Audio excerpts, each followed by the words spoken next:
ओम नमो भगवते वासुदेवाय। अधिक मास महात्म्य तीसरा अध्याय। ऋषिगण बोले, हे महाभाग, नर के मित्र नारायण ने नारद के प्रति जो शुभ वचन बोले वह आप विस्तार पूर्वक हमसे कहें। सूत जी बोले, हे द्विसत्तमो, नारायण ने नारद के प्रति जो सुंदर वचन कहे वह जैसे मैंने सुने हैं वैसे ही कहता हूँ, आप लोग सुने। नारायण बोले, हे नारद, पहले महात्मा श्री कृष्णचंद्र ने राजा युधिष्ठिर से जो कहा था वह मैं कहता हूँ, सुनो। एक समय धार्मिक राजा अजातशत्रु युधिष्ठिर छल प्रिय धृतराष्ट्र के दुष्ट पुत्रों द्वारा धृतक्रीड़ा में हार गए। सबके देखते देखते अग्नि से उत्पन्न हुई धर्मपरायणा द्रौपदी के बालों को पकड़कर दुष्ट दुशासन ने खींचा और खींचने के बाद उसके वस्त्र उतारने लगा। तब भगवान कृष्ण ने उसकी रक्षा की। पीछे पांडव राज्य को त्याग काम्यक वन को चले गए। वहाँ अत्यंत क्लेश से युक्त वे वन के फलों को खाकर जीवन बिताने लगे। जैसे जंगली हाथियों के शरीर में बाल रहते हैं, इसी प्रकार पांडवों के शरीर में बाल हो गए। इस प्रकार दुखित पांडवों को देखने के लिए भगवान देव की सुत मुनियों के साथ काम्यक वन में गए। उन भगवान को देखकर मृत शरीर में पुनः प्राण आ जाने की तरह युधिष्ठिर, भीमसेन, अर्जुन आदि प्रेम विहल होकर सहसा उठ खड़े हुए और प्रीति से श्री कृष्ण के गले मिले और भगवान कृष्ण के चरण कमलों में भक्ति से नमस्कार करने लगे। द्रौपदी ने भी धीरे धीरे वहां आकर आलस्य रहित होकर भगवान को शीघ्र नमस्कार किया। उन दुखित पांडवों को मृग के चर्म के वस्त्रों को पहने देख और समस्त शरीर में धूल लगी हुई, रूखा शरीर, चारों तरफ बाल बिखरे हुए, द्रौपदी को भी उसी प्रकार दुर्बल शरीर वाली और दुखों से घिरी हुई देखा।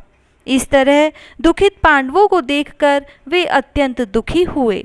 भक्त वत्सल भगवान धृतराष्ट्र के पुत्रों को जला देने की इच्छा से उन पर क्रुद्ध हुए। विश्व के आत्मा, बाहों को चढ़ा गुरेर कर देखने वाले, करोड़ों काल के कराल मुख की तरह मुख वाले, धधकती हुई प्रलय की अग्नि के समान उठे हुए, होठों को दांत के नीचे जोर से दबाकर तीनों लोगों को जला देने की तरह ऐसे उद्धत हुए जैसे श्री सीता के वियोग से संतप्त भगवान रामचंद्र को रावण पर जैसा क्रोध आया था। उस प्रकार से क्रुद्ध भगवान को देखकर कांपते हुए अर्जुन कृष्ण को प्रसन्न करने के लिए द्रौपदी, धर्मराज तथा और लोगों से भी अनुमोदित होकर शीघ्र ही हाथ जोड़कर उनकी स्तुति करने लगे।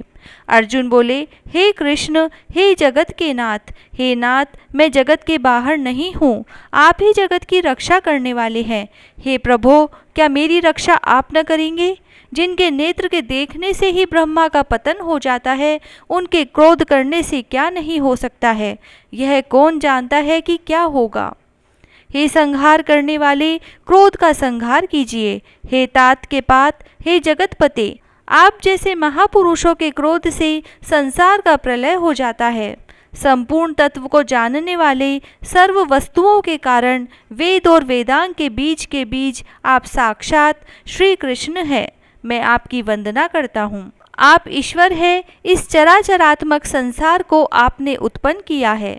सर्व मंगल के मांगल्य है और सनातन के बीज रूप है। इसीलिए एक के अपराध से अपने बनाए समस्त विश्व का आप नाश कैसे करेंगे? कौन भला ऐसा होगा जो मच्छरों को जलाने के लिए अपने घर को जला देता हो? श्री नारायण बोले, दूसरों की वीरता को मर्दन करने वाले अर्जुन ने भगवान से इस प्रकार निवेदन कर प्रणाम किया। सूत जी बोले, श्री कृष्ण ने अपने क्रोध को शांत किया और स्वयं भी चंद्रमा की तरह शांत हो गए।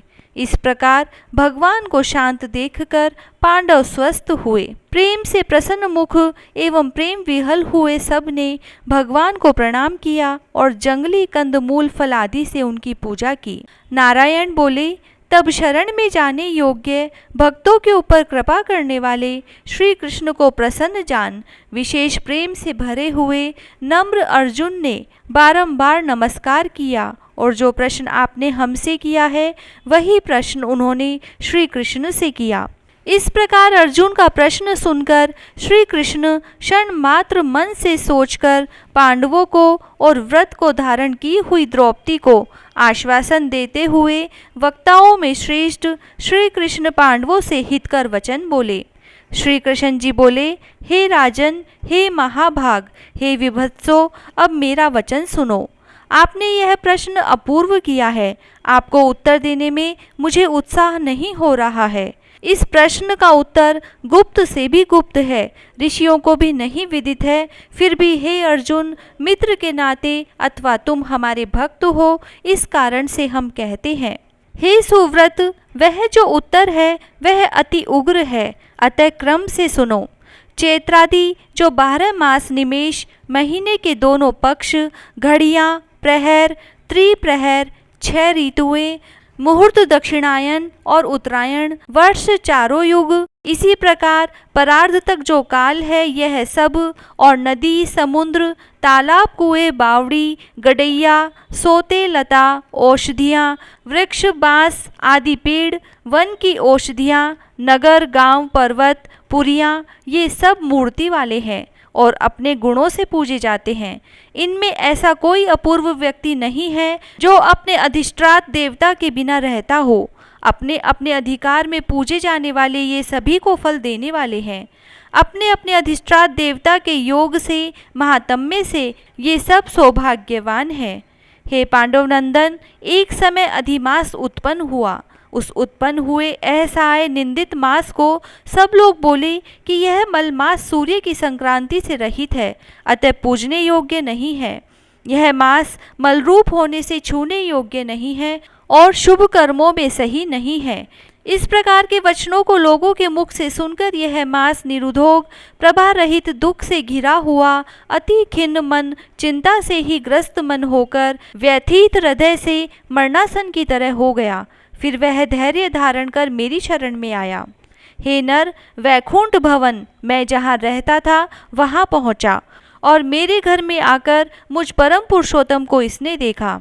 उस समय अमूल्य रत्नों से जड़ित स्वर्ण के सिंहासन पर बैठे मुझको देखकर यह भूमि पर साष्टांग दंडवत कर हाथ जोड़कर नेत्रों से बराबर आंसुओं की धारा बहाता हुआ धैर्य धारण कर गदगद वाणी से बोला। सूत जी बोले, इस प्रकार महामुनि बद्रीनाथ कथा कहकर चुप हो गए। तब नारायण के मुख से कथा सुन भक्तों के ऊपर दया करने वाले नारद मुनि पुनः बोले। नारद बोले, इस प्रकार अपनी पूर्ण कला से विराजमान भगवान विष्णु के निर्मल भवन में जाकर भक्ति द्वारा मिलने वाले जगत के पापों को दूर करने वाले, योगियों को भी शीघ्र न मिलने वाले, जगत को अभय दान देने वाले ब्रह्मा रूप मुकुंद जहाँ पर थे उनके चरण कमलों की शरण में आया हुआ अधिमास क्या बोला। पुरुषोत्तम मास महात्म्य 3 अध्याय समाप्त। जय श्री राधे।